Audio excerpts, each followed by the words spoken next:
they will be reciting the final decision by Author Hannah. Good morning, how are you? May I just call you Sarah? Certainly. Your husband couldn't make it today? No, he had to work. Well, the results of the pregnancy test were positive. Thank you, doctor. My husband will be so delighted. Wait a minute, Sarah, before you go, there is something I need to talk to you about. Do you have a moment? Of course, he's a doctor. I'm going to be very frank with you today, Sarah, because I believe there's a danger that you may not be aware of. Danger? Yes, I'm afraid so. I have been looking over your past records, and I have noticed that you have had many unfortunate experiences in the past. It says here that you have tuberculosis and your husband has a social disease. Is that correct?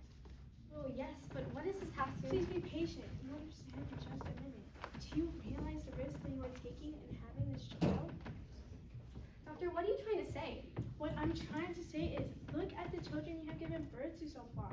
Your first child is fine. I realize that, doctor, but... Look, I'm not trying to upset you. I'm trying to help you. Your second child died. Your third child is deaf. Your fourth child has tuberculosis. Please, doctor, what is your point? The point is, it does not look as if the child will be any less victimized than the others, which will produce much anguish and pain for you and your husband. It is for this reason, Sarah, I'm offering you an alternative. An alternative? Yes, we can terminate the pregnancy now. Doctor! Before it's too late. Listen, Sarah, don't you understand what could happen if you give birth to this child? He could have severe deformity. He could have brain damage. He could die. At the very least, he may end up being blind or deaf like your other children.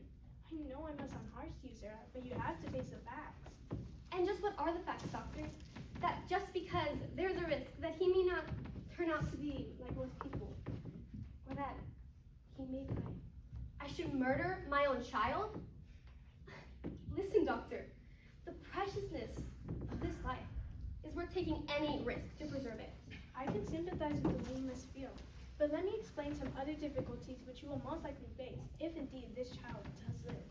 First, there is a care that this child must have if his handicaps are severe enough. The time that will be demanded from you will be tremendous, and as if you did not have 3 other handicapped children at home. Not only that, the financial expense will be overwhelming, not to mention the strain it will most likely place on your marriage. What about the misery that you will be causing the child himself? But doctor, don't you realize that in having my last 4 children, I am experienced enough to understand the risks and difficulties this pregnancy might cause. I have never regretted giving birth to my children, and what's more, is I don't see the misery in my children you talk of. Well, Sarah, if you'll not reconsider for the sake of yourself, your family, or this unborn child, please be objective enough to see the burden that this could place on society. Burden? Society? Exactly.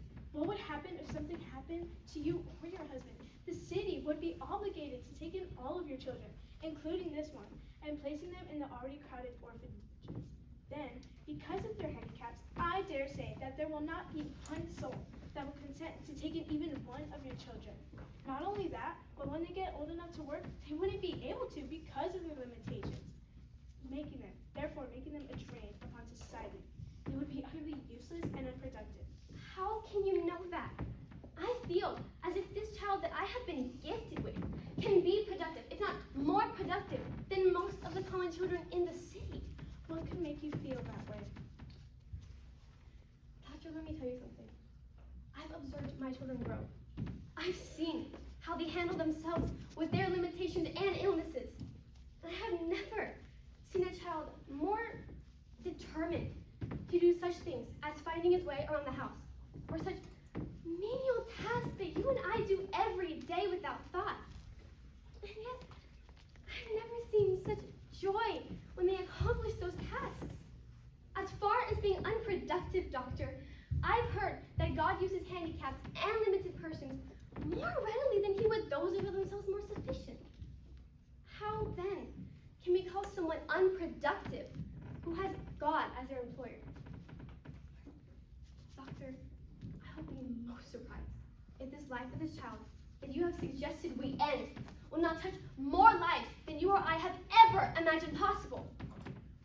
It is for this reason that I cannot agree to your alternative. If the Lord allows this child to be born, my husband, and I will call his name, Ludwig Van Beethoven.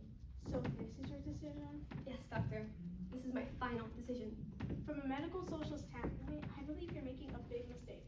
it's your decision, Mrs.